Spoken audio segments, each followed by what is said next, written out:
Hi, honeybees.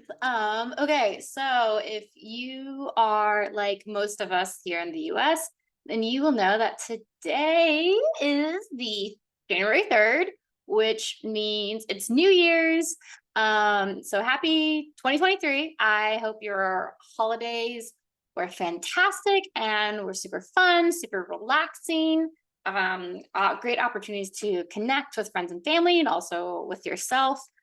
Um, and at the same time, as I know for many of you, the holidays are extraordinarily stressful. You are going constantly, and you're being tugged in a bunch of different directions.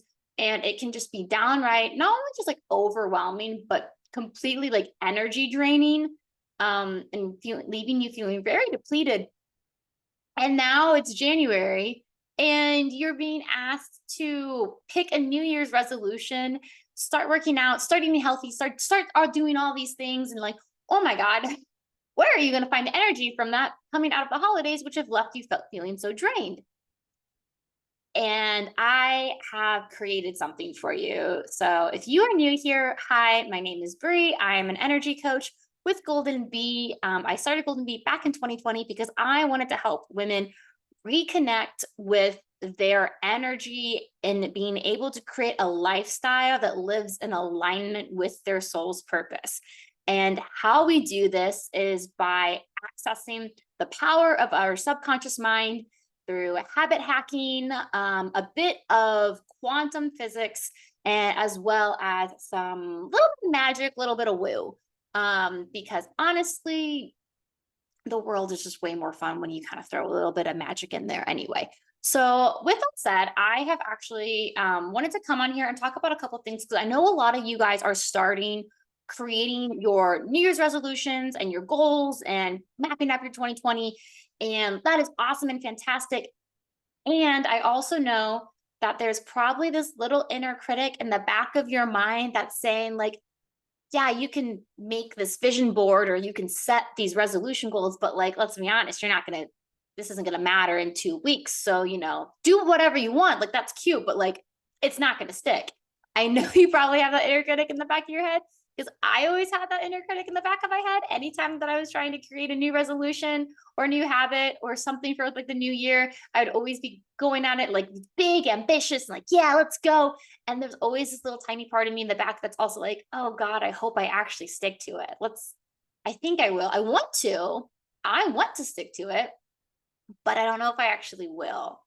So with that said, I kind of wanted to go over a couple that was back back in like before 2020, before I knew everything that I know now about habit hacking, brain science, the science of purpose, happiness, well-being, and yada yada. So one of the first things that I want to tackle as you're trying to create these new resolutions and you're creating your vision boards and you're creating your plans for 2023, the first thing I want to talk about is to stop trying to manifest or set goals that are beyond your suspended disbelief. Now, what that means is, if you did not know this, I actually have a theater background. I went to college for theater for 4 years. I graduated with theater and arts administration degrees and a minor in entrepreneurship. I loved theater. I loved being a stage manager. I loved learning about it. And one of the terms that we learned in theater is the term of suspended disbelief. And what that is that it's basically you as the actor, as the theater production person, and the audience come into an agreement that inside of this magical room called the theater or the movie or whatever, the audience is going to, within a certain allotted amount of time, it's going to suspend their disbelief and being able to believe that things that aren't typically true in our reality are true in this instance because that is the magic of theater and movies and such and such. So, but with that said, as theater people, we also understand that there is only a certain amount of allotted suspended disbelief that the audience can have before it starts getting like kind of ridiculous. And now we are really not believing it. And it's kind of beginning to lose the magic of the theater and whatnot because it's like so out there. So this concept applies to your subconscious brain as well.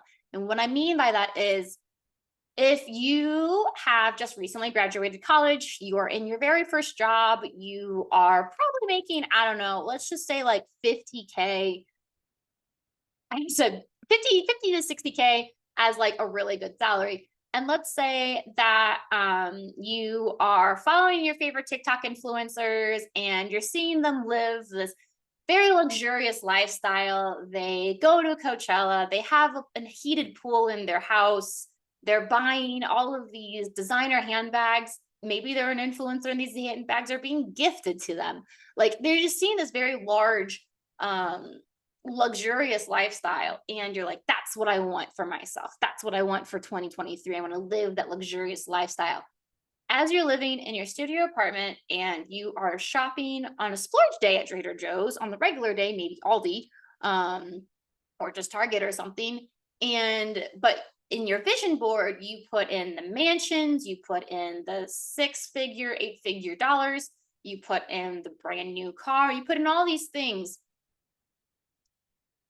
But what is happening is your subconscious brain is looking at that, and it is going beyond its ability to suspend disbelief.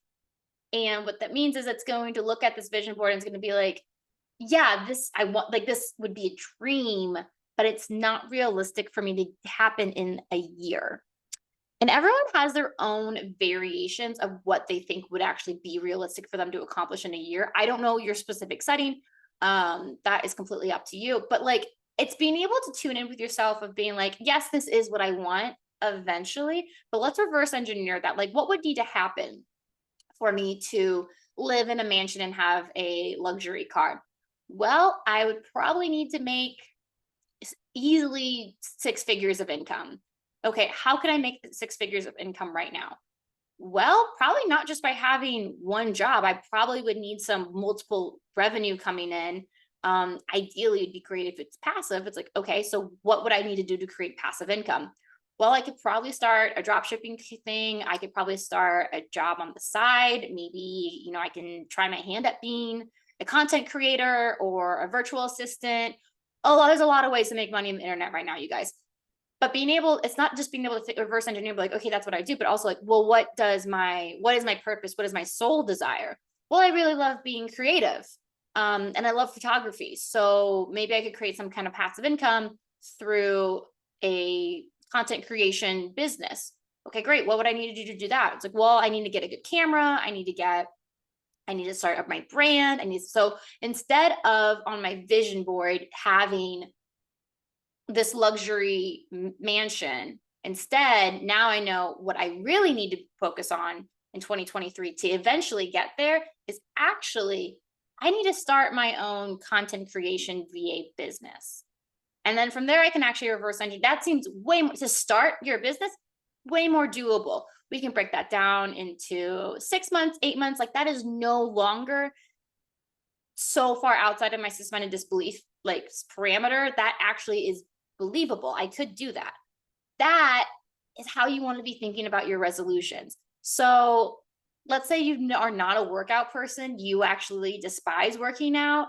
That's like, I'll just use me for example. Like if I decided like, you know what, I actually want to run a marathon this year, that would be great, except for the fact that I'm not a runner and I don't ever run. And I don't even like running, but let's not worry about the fact that I like running. It would potentially be unrealistic for me to decide that I'm going to run a marathon or a triathlon of something like that. That is too far, and that's past my suspended disbelief space. What would be more believable for me would be like, okay, I actually want to take on a 5K, or even I want to start running more in my day-to-day. Let's just start there. And that sounds actually way more believable and a much easier starting point. There's nothing wrong with creating resolutions that you're like, oh yeah, I could easily do that. That's actually great. And the reason why that's great is because what happens in your subconscious is it starts snowballing. And so it starts taking all these little wins and it starts convincing your subconscious, like, yes, we can do things, we can do different things, we can move towards this goal, which then makes bigger goals more doable. So if I can get into the habit of running in my free time as a hobby, I'm then able to convince my subconscious that being able to run a 5K is a lot more doable because I already run all the time in the mornings and just in my free time. So then once I get my 5K done, awesome, great. I could probably now maybe do 3 5Ks. I could probably run a marathon now. You see how that kind of grows? So I want you to keep that in mind as you're coming up with your resolutions right now, is that your resolutions don't have to be changing your life so drastically. It's just like, what is, figure out where you want to go, reverse engineer it from there, and figure out what is the actual step one and step two, and make that your resolution. You're going to find so much more success that way. Another thing I wanted to say is, a lot of times in resolutions and New Year's, new year, new you, show up, think of your highest self, show up as her, like be the best version of yourself in 2023. I'm not gonna lie, I was guilty of saying that, and I was also guilty of believing that all the time. It's very common, especially in the spiritual community, constantly be referring to yourself as like showing up as your highest self or your best self and blah, blah, blah. And I think those can be helpful in certain ways. I also think those can be detrimental because, I don't know, for some reason, there is this context when, like you say, like, oh, show up as your highest self. It's like devoid of doing anything wrong or having like any bad days or having any moments that make us human. And because we're this higher energetic version of ourselves, and anxiety and depression and anger are just so beneath us, this doesn't even come into our life. And that's just not true. Because we're humans, we are here for this 3D experience, so those things are just still going to happen. So trick that I actually heard from someone, and I love it so much. I wish I could reference this to someone and credit it to them, but I just kind of heard it in the TikTok, Pinterest, Instagram sphere of knowledge. I kind of absorbed it while I was scrolling, and now it's just kind of really stuck with me. And that is, it's not about embodying your highest self in 2023. What it's about is embodying your favorite version of yourself. And when I heard that, everything shifted for me. Like, instead of looking at trying to be my highest version of myself, once again, like getting that A, getting that promotion, being good enough to be my highest self, it was more of like, well, what would be your favorite version of yourself? And that made me stop and think about things so much differently. My favorite version of myself, I'd probably have a great morning routine. I would wake up, because your favorite version of yourself is typically the versions of you that are embodying things that light up your soul and are living in alignment and supporting your energy. So I really want to challenge you to think about that and just ponder that question before you make your vision boards, before you decide what your resolutions are. What does your favorite version of yourself look like? What is she doing? What's her day-to-day look like? What habits does she have? What's her inner talk like?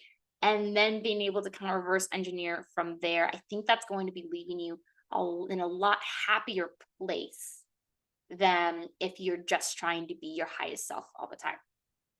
And like, with that said, there's also this very important thing to understand of like, a lot of times our resolutions are around things that we think will make us happy. Like, oh, I want to make more money, or my resolution's to have a more perfect body, or my resolution is to,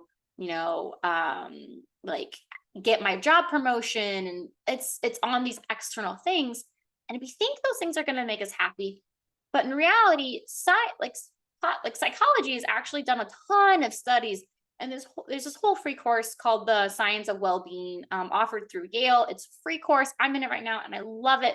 And what the course, psychologists, professors, all the super smart people, what they're saying, based off these studies that they've done, is actually, we think that these things, more money, better job, perfect body, finding true love, and having a super, super happy marriage, like, we think these things are going to make us really happy, but in reality, they just don't actually make us as happy as we think they would.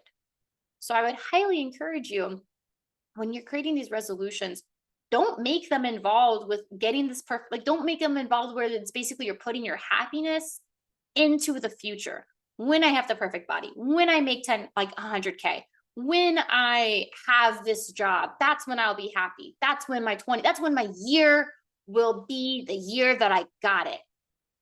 No, no, that's because in reality, that's actually probably not going to be the case. You're going to get to those things and then you're going to look around and you're going to want something else. You're going to keep chasing that happiness. Happiness is actually really found in being able to be super present and grateful and savoring in the present moment, but we'll get more into that later. Today, we're just focusing on creating resolutions that will actually help us to embody our purpose and being able to support our energy and actually just be happier. And finally, what I would say is when you've created these resolutions or these goals and you're going to do them, you've committed, you're ready, you're going to start them on Monday. Monday rolls around, you don't do it. Oops, it's okay. It's the first day. Tuesday rolls around, you did it, which is great. But then Wednesday happens and you didn't do it again. And then because you didn't do it on Wednesday, well, now it's Thursday. You'll just start again next Monday. And then that Monday rolls around and you forgot. And now you're 2 weeks into January and you haven't done any of your resolutions. You have maybe only actually done it 2 or 3 times. So you're just like, F it. I'm going to throw it all away. I'll try again next year. No, no. We're going to stop doing that. And the reason we're going to stop doing that is because you're never going to be able to create a new habit and to be able to actually integrate that into your life if you are holding yourself up to the fact that you have to get it perfect right off the bat. Remember, you have not done this habit for years, maybe most of your life. It is going to take you longer than a couple weeks to integrate this new habit and train your subconscious to start doing this effortlessly, like you have with all of your other habits. Now, the good news is you can do it because you do have habits that you do effortlessly. It's just going to take a little bit more time and intention. But most importantly, is you need to release the expectation that you are going to do it perfectly right off the bat. This is going to take time, and that is okay. So if you don't nail it for the first week, just don't give up. By God, if you do anything, don't give up. What I want you to do instead is this ABC method. I want you to look at what you can adjust. If you're trying to do a morning routine and you are not waking up in the morning, I don't want you to call yourself a lazy bum and be like, "Grr, I wish you would actually do this. You're so lazy because you don't." No. What I want you to do instead is, first off, create some space. Observe your feelings about it, but don't be judgy. Release them. And then I want you to think about, like, okay, what needs to be adjusted? Are you trying to wake up too early? Are you trying to wake up at 4 when you can barely get out of bed at 9? Are you trying to do too much? Just figure out what needs to be adjusted. Additionally, I want you to brainstorm. How can we potentially do this differently? How can we do it differently? How can I support myself? What needs to happen? How can we adjust? Like I said, adjust, brainstorm, and then C, I want you to cut stuff out. If you are adjusting and you're brainstorming new ways and things are still not quite happening, cut something out. You're trying to probably do too much, and it's okay. We can add on more later, but let's just start somewhere. So if you're trying to create this morning routine and you're trying to work out and you're trying to meditate and journal and have this whole beautiful, mindful morning, and it's not happening, let's cut some shit out, okay? Let's cut out trying to work out in the morning. Let's cut out having to meditate every single time. Like, how can we adjust? How we can brainstorm new ways? But what can we cut out to make this easier for yourself? Because once again, the importance of creating a new habit isn't that you're drastically changing your life and you're becoming this new, better version of yourself. The importance of being able to create a new habit is that you're meeting yourself where you're at and you're taking those small steps to create real lasting change, inch by inch, step by step, day by day, moment by moment. And then as it snowballs, then you get to that spot where you are embodying this fluidly. This is so a part of your routine that you barely even have to think about it. That does not have to happen tomorrow. That is probably going to be happening in 3 months and maybe sooner, which would be awesome, but maybe later. Also okay. Release the judgment. Now, with all of that said, I do have to say I am going to be starting this 21-day challenge where basically I'm going to be sending you guys an email every day for 21 days that goes over different exercises, tips, tricks, and activities to help you integrate this new habit into your life. I love this because I think this helps hold some accountability, helps create almost even a sacred space, an intentional space for you to really commit, have that accountability. Also, not have to feel like you're alone in trying to stick and integrate this new habit. You have some support, you have some ideas, you have a structure. All of these things are extremely helpful in reprogramming our subconscious to create these new habits and these new behaviors. So, if you want to join this 21-day challenge, I highly encourage it. Go ahead and subscribe to the Honey newsletter. That's all you have to do is just subscribe to the newsletter, and then you will start getting these 21-day challenge email notifications. And if you're getting this and you've already started the challenge, no worries. Just jump in, start when you want. If you are watching this video and you already are in the challenge and you're crushing it, don't worry about this then. This was just a little nice fun intro video to introduce myself. And if you have not joined the challenge yet, I highly encourage you to. I will leave the link in the bio of this video. But other than that, I really look forward to hearing what things you guys are going to be working on in 2023, what your goals, what your plans are. I love to hear what kind of habit you want to use during this challenge to integrate.